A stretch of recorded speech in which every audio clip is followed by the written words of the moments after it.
Hi everyone, welcome to this video on the psychology of money by Morgan Housel. If you're interested in personal finance, investing, or just understanding how people make financial decisions, this book is a must-read. Housel is a well-known financial writer and investor, and in this book he explores the often overlooked role of psychology in shaping our relationship with money. Drawing on insights from psychology, history, and his own experience, Housel challenges many of the conventional wisdoms about money and investing, and offers a fresh perspective on how to think about financial matters. In this video, we'll be diving into some of the key themes and insights from the book, including the power of compounding, the impact of financial biases and emotions on decision-making, and the importance of balance and resilience in personal finance. Whether you're a seasoned investor or just starting out, The Psychology of Money is a book that will change the way you think about money and help you make better financial decisions. So if you're ready to explore the fascinating intersection of psychology and money, then stay tuned and let's get started.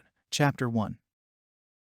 In this chapter, Housel begins by highlighting the fact that people often have vastly different attitudes towards money and financial decisions. He notes that these differences can lead to conflicts and misunderstandings, particularly when it comes to discussions of personal finance. However, Housel argues that despite these differences, no one is truly crazy when it comes to money. Rather, he suggests that people's beliefs and behaviors around money are shaped by a wide range of factors, including their upbringing, cultural background, education, and personal experiences. Housel then goes on to explore several examples of how these factors can influence our attitudes towards money. For instance, he notes that people who grew up in poverty may be more risk-averse and less likely to invest in the stock market, while those who grew up in affluent households may be more comfortable taking financial risks. Additionally, Housel discusses the concept of anchoring, which refers to the tendency for people to rely heavily on the first piece of information they receive when making decisions. This can be particularly problematic in the realm of personal finance, as people may be swayed by arbitrary figures or benchmarks without fully considering their own unique financial situation.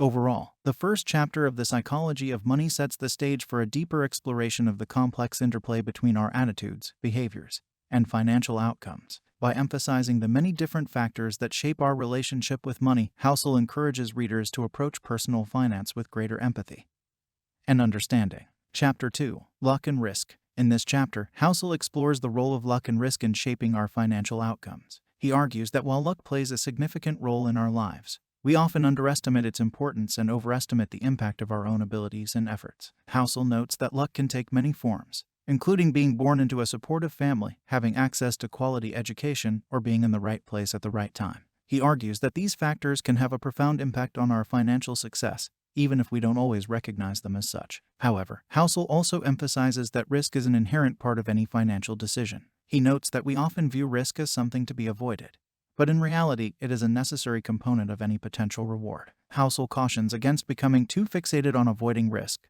as this can lead to missed opportunities and stagnation. Instead, Housel encourages readers to focus on managing risk effectively by diversifying investments, avoiding excessive debt, and staying disciplined in their financial decisions. He argues that by taking calculated risks and recognizing the role of luck in our lives, we can position ourselves for long-term financial success. Overall, the second chapter of The Psychology of Money provides a thoughtful exploration of the complex interplay between luck and risk in shaping our financial outcomes. By acknowledging the role of luck and taking a proactive approach to managing risk, Housel suggests that readers can set themselves up for a more stable and successful financial future. Chapter 3. Never Enough. In this chapter, Housel explores the concept of enough in relation to personal finance. He notes that many people are driven by a desire to accumulate more wealth and possessions, often at the expense of their own happiness and well-being. Housel argues that this mindset can be dangerous, as it can lead to a never-ending cycle of financial striving and dissatisfaction. He suggests that it is important to recognize the difference between needs and wants, and to focus on achieving a sense of financial security and contentment rather than constant accumulation.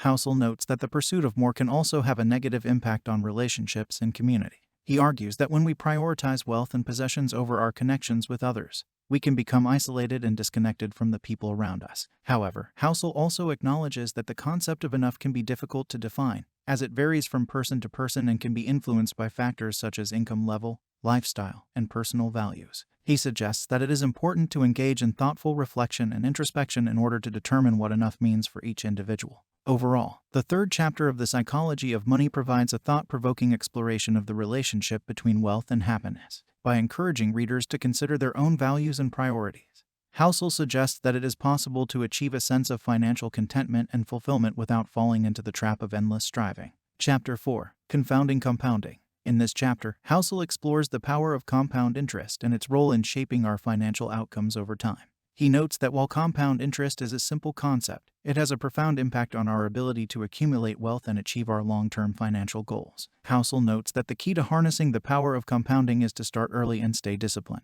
He emphasizes the importance of saving regularly and investing in a diversified portfolio of assets, as this allows for the compounding effect to work its magic over time. However, Housel also notes that the power of compounding can be confounding, as it is often difficult to comprehend just how much of a difference it can make over the long term. He suggests that it is important to have a clear understanding of the math behind compounding, as this can help to motivate and inspire individuals to stay committed to their financial goals. Housel also explores the concept of opportunity cost, noting that every financial decision involves trade-offs and sacrifices. He suggests that it is important to consider the opportunity cost of every financial decision, as this can help to ensure that we are making choices that align with our long-term goals. Overall, the fourth chapter of The Psychology of Money provides a compelling exploration of the power of compounding and its role in shaping our financial outcomes. By emphasizing the importance of starting early, staying disciplined, and understanding the math behind compounding, Housel encourages readers to take a long-term approach to personal finance that is grounded in patience,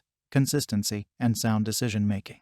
Chapter 5. Getting Wealthy versus Staying Wealthy. In this chapter, Housel explores the difference between accumulating wealth and maintaining wealth over the long term. He notes that while many people focus on the process of accumulating wealth, it is often much more challenging to stay wealthy once it has been achieved. Housel notes that staying wealthy requires a different set of skills and habits than getting wealthy. He suggests that it is important to maintain a long-term perspective, avoid excessive debt, and remain disciplined in financial decision-making in order to preserve wealth over time. Housel also explores the concept of lifestyle creep, which refers to the tendency to increase spending as income rises. He notes that this can be a major obstacle to staying wealthy, as it can quickly erode the gains that have been made through saving and investing. However, Housel also acknowledges that there are certain risks that come with trying to preserve wealth over the long term. He notes that a focus on maintaining wealth can sometimes lead to missed opportunities for growth and innovation, as well as a reluctance to take calculated risks that could pay off in the long run. Overall, the fifth chapter of The Psychology of Money provides a thought-provoking exploration of the challenges and opportunities associated with staying wealthy over the long term. By emphasizing the importance of a long-term perspective, discipline, and an openness to calculated risks, Housel suggests that it is possible to preserve wealth and achieve financial security over the course of a lifetime. Chapter 6. Tails, You Win. In this chapter, Housel explores the concept of risk and its role in shaping our financial outcomes. He notes that while risk is often viewed as something to be avoided, it is actually a necessary component of any successful investment strategy. Housel argues that one of the keys to successful investing is understanding the concept of asymmetry, which refers to situations where the potential gains outweigh the potential losses. He suggests that by seeking out investments with favorable risk-reward profiles, investors can increase their chances of achieving outsized returns over time. Housel also notes that it is important to understand the role of luck in investing. He suggests that while luck plays a significant role in determining investment outcomes, it is often difficult to distinguish between luck and skill in the short term. He emphasizes the importance of taking a long-term perspective and remaining disciplined in the face of short-term volatility and uncertainty.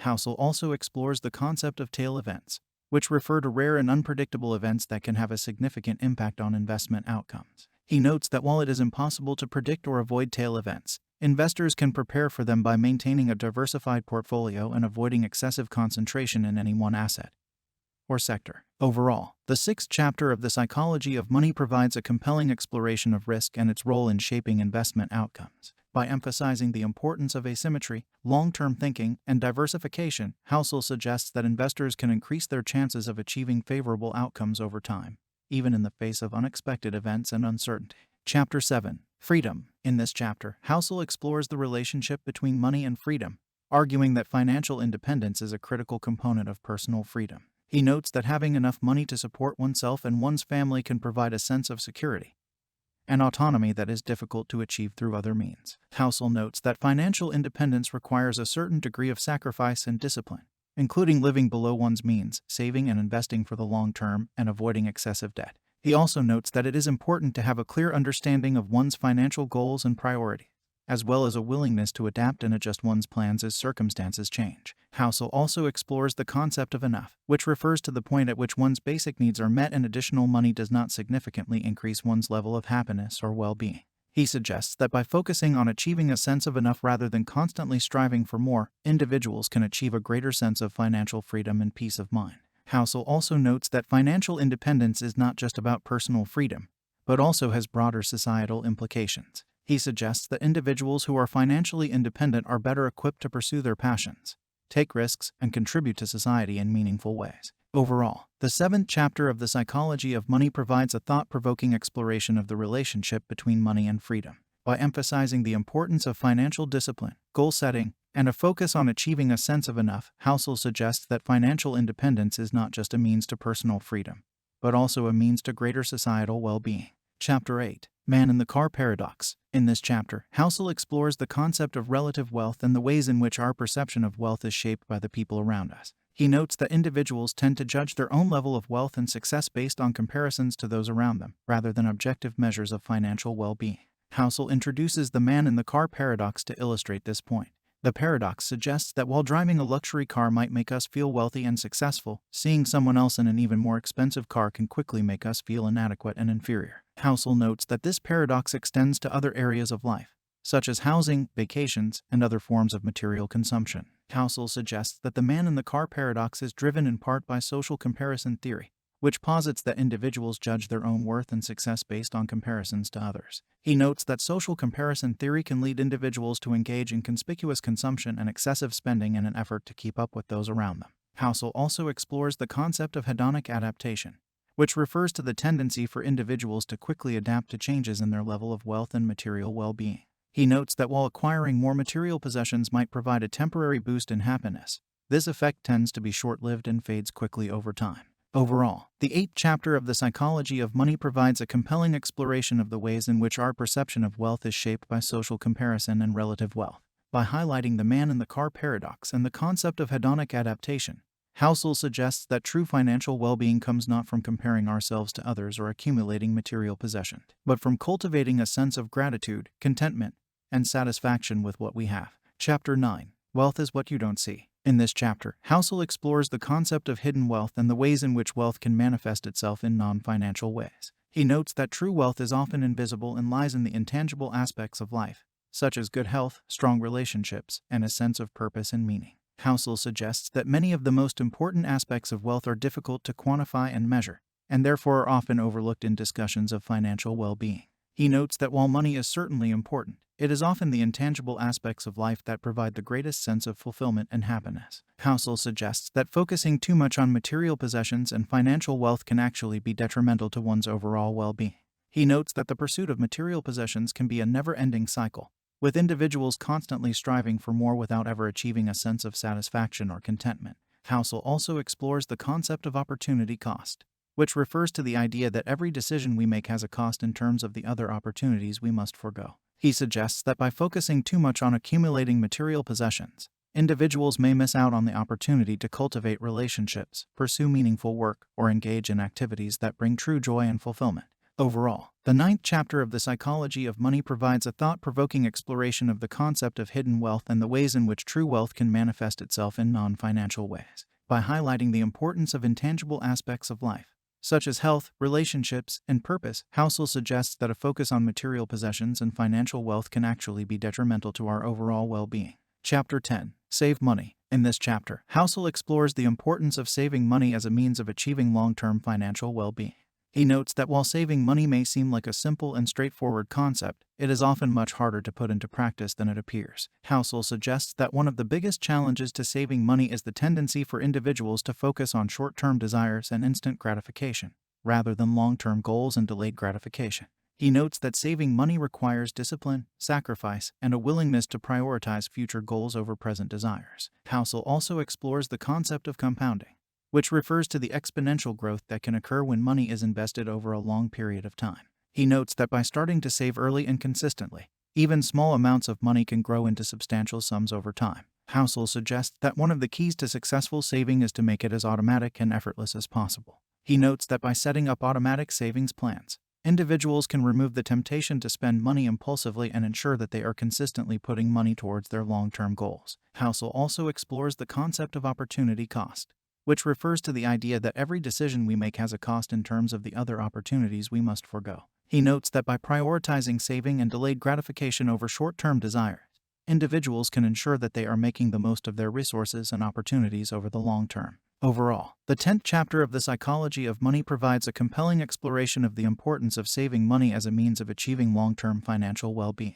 By highlighting the challenges of saving, the power of compounding, and the importance of prioritizing long-term goals over short-term desires, Housel provides practical advice and insights for anyone looking to build a more financially secure future. Chapter 11. Reasonable greater than rational. In this chapter, Housel explores the difference between being rational and being reasonable when it comes to making financial decisions. He notes that while being rational may seem like the ideal approach to decision-making, it is often unrealistic and unattainable in practice. Housel suggests that being reasonable, on the other hand, involves recognizing the limitations of our knowledge, the unpredictability of the future, and the role that emotions and biases play in our decision-making. He notes that by accepting these limitations and making decisions based on reasonable assumptions and expectations, we can make better decisions and avoid the pitfalls of irrationality. Housel also explores the concept of risk and the ways in which our perceptions of risk can be shaped by our emotions and biases.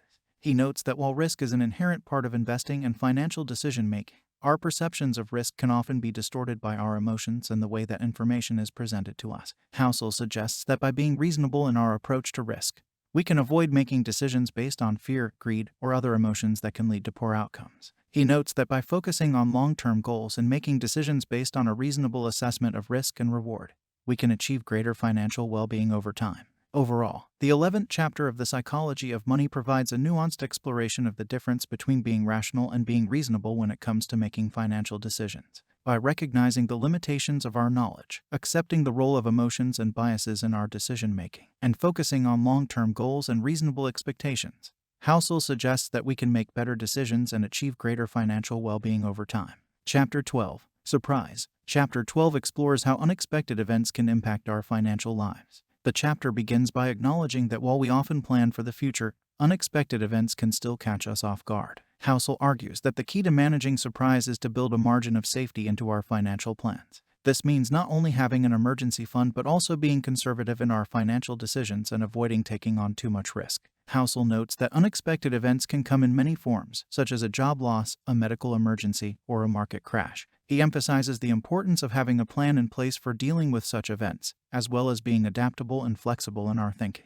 The author also points out that while surprise can be disruptive and difficult, it can also present opportunities for growth and learning. He shares the example of Warren Buffett, who has said that he learns the most during market downturns, as they force him to reevaluate his investment strategies and consider new opportunities. Housel suggests that one way to prepare for surprise is to think about worst-case scenarios and consider how we would handle them. By planning ahead and building a margin of safety, we can reduce the impact of unexpected events on our finances and our lives. Overall, Surprise is a chapter that emphasizes the importance of being prepared for the unexpected and taking a conservative approach to our financial decisions. It encourages readers to consider the potential risks they face and to plan accordingly, while also remaining open to new opportunities that may arise. Chapter 13. Room for Error. The chapter begins by noting that perfection is impossible in any area of life, including finance. Housel argues that the key to success is not to eliminate all mistakes, but to build enough margin for error into our financial plans so that we can withstand the inevitable ups and downs of life. The author provides a number of examples of how margin for error can play out in the financial realm. For instance, having an emergency fund can provide a cushion against unexpected expenses, while diversification can protect against the risk of any one investment going sour. Housel also notes the importance of being conservative in our estimates of future returns and expenses, to account for the fact that unexpected events can and will occur. The author further emphasizes that leaving room for error isn't just about managing financial risk, but also about reducing stress and anxiety. Knowing that we have a safety net can make it easier to weather the inevitable ups and downs of life without feeling overwhelmed. Housel also cautions against overestimating our own abilities to predict the future and make perfect financial decisions. He notes that while planning is important, we also need to be adaptable and open to changing our plans as circumstances warrant. The chapter concludes with a reminder that leaving room for error is not just about finances, but about life in general. By recognizing that we can't control everything, and building in some margin for error, we can better navigate the challenges and uncertainties that lie ahead. Overall, Room for Error is a chapter that underscores the importance of building margin for error into our financial plans. It provides practical examples of how to do so, as well as emphasizing the psychological benefits of doing so. The chapter is a helpful reminder that perfection is impossible, and that success is about being prepared for the unexpected. Chapter 14. You'll change. Chapter 14 explores how our financial priorities and goals can shift over time. The chapter begins by noting that change is a constant in life, and that this applies to our financial lives as well. Housel argues that it's important to recognize that our financial priorities and goals can evolve over time, and to be open to adapting our plans accordingly. The author provides a number of examples of how financial priorities can shift over time. For instance, in our younger years, we may prioritize accumulating wealth and building a career, while later in life we may focus more on spending time with family or pursuing personal interests. Similarly, our risk tolerance may change as we age, with younger people generally more willing to take on risk in their investments. Housel also notes that unexpected life events, such as a job loss or health crisis, can dramatically alter our financial situation and priorities. He emphasizes the importance of being adaptable and flexible in our thinking, and being prepared to make changes to our plans as needed. The chapter also discusses the impact of external factors, such as changes in the economy or societal norms, on our financial lives. Housel notes that these factors can be difficult to predict, but that being aware of them can help us be better prepared to navigate them. The author concludes by emphasizing that financial planning is an ongoing process, not a one-time event. He notes that being open to change and willing to adapt our plans as circumstances warrant is key to achieving long-term financial success. Overall, You'll Change is a chapter that underscores the importance of being adaptable and open to change in our financial lives. It provides numerous examples of how financial priorities can shift over time, and emphasizes the need to be prepared for unexpected events and external factors that can impact our finances.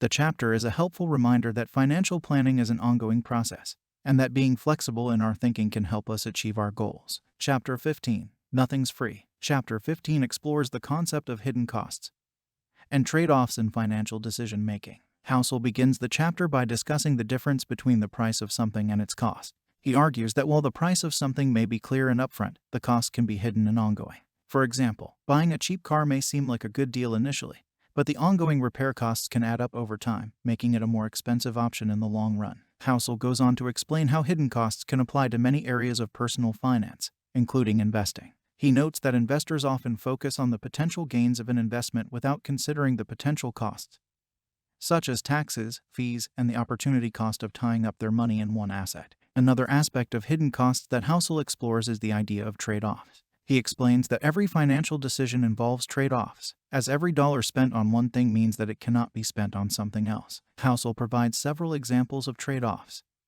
such as the decision to save for retirement versus spending money on a new car or taking a vacation. Housel also highlights the importance of considering the intangible costs of financial decisions. For example, a high-paying job may come with long hours and a stressful work environment, which can have negative impacts on a person's mental health and relationships. Similarly, living in a high-cost area may provide access to desirable amenities, but it may also require a longer commute and less time with loved ones. Overall, Chapter 15 of The Psychology of Money emphasizes the importance of considering the hidden costs and trade-offs of financial decisions. By being aware of these factors, individuals can make more informed choices that align with their values and long-term goals. Chapter 16. You and Me. Chapter 16 explores the role of relationships in personal finance. Housel begins the chapter by emphasizing the importance of building strong relationships with family, friends, and colleagues. He notes that these relationships can have a significant impact on a person's financial well-being, as they can provide emotional support, advice, and networking opportunities. Housel goes on to discuss the impact of marriage on personal finance. He notes that while marriage can provide many benefits, such as sharing expenses and pooling resources, it can also introduce financial challenges, such as disagreements over spending and differing financial goals. Housel emphasizes the importance of open communication and shared financial goals in a successful marriage.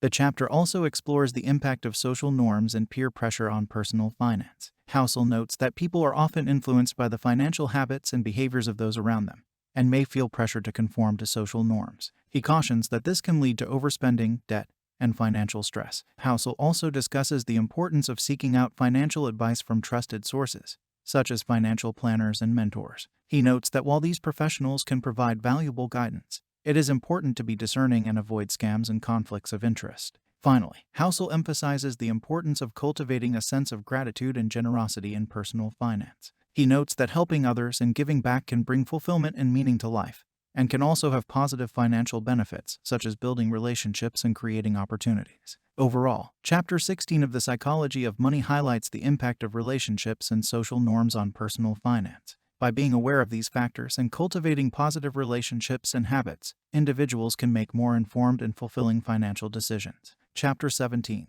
The Seduction of Pessimism. Chapter 17 explores the tendency of people to be pessimistic about the future and how this mindset can impact personal finance. Housel begins the chapter by noting that humans have a natural bias towards pessimism and tend to focus on worst-case scenarios. This can lead to a sense of anxiety and fear about the future, which can impact financial decision-making. Housel goes on to discuss the impact of pessimism on investing. He notes that many investors are driven by a fear of losing money, which can lead to overly conservative investment strategies and missed opportunities for growth. Housel argues that investors who are able to overcome their pessimism and take a long-term view of investing are more likely to achieve their financial goals. The chapter also explores the impact of pessimism on personal finance more broadly. Housel notes that people who are overly pessimistic may be more likely to hoard money and miss out on opportunities to enjoy life, such as travel or experiences. He also notes that pessimism can lead to a sense of hopelessness and a lack of motivation to improve one's financial situation. Housel emphasizes the importance of cultivating a balanced perspective on the future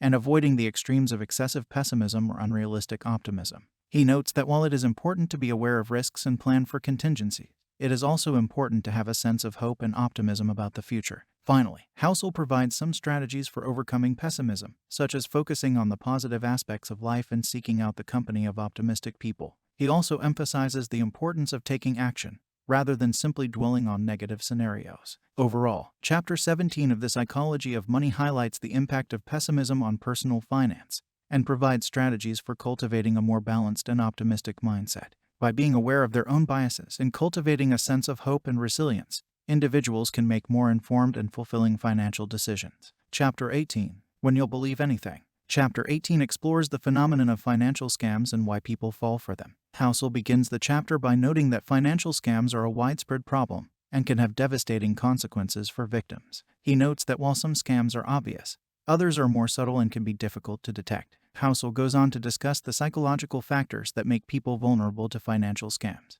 He notes that people may be more susceptible to scams when they are experiencing financial stress, are emotionally vulnerable, or lack financial literacy. Scammers may also exploit people's trust in friends or authority figures, or use tactics such as urgency or social proof to manipulate them. The chapter also explores the impact of cognitive biases on susceptibility to scams. Housel notes that people may fall victim to scams when they are overconfident in their own judgment, or when they are too trusting of others. He also notes that people may be more likely to fall for scams when they are focused on short-term gains rather than long-term financial planning. Housel emphasizes the importance of being aware of common scams and red flags, such as unsolicited offers, high-pressure sales tactics, and promises of quick profits. He also notes that it is important to be skeptical of claims that seem too good to be true, and to seek out independent advice from trusted sources. Finally, Housel provides some strategies for protecting oneself from scams, such as conducting due diligence on investment opportunities and avoiding making financial decisions under pressure. He also notes that it is important to maintain a healthy skepticism and to be willing to ask questions and seek out more information.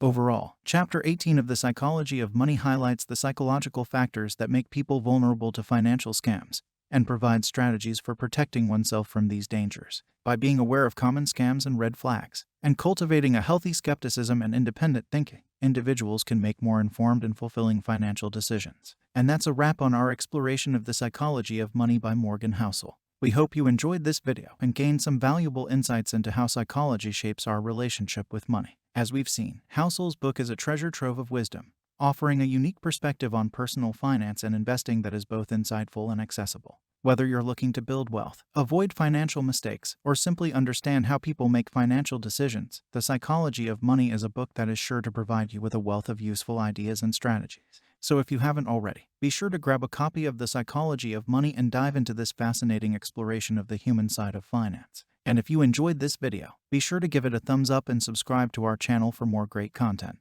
Thanks for watching, and we'll see you in the next one.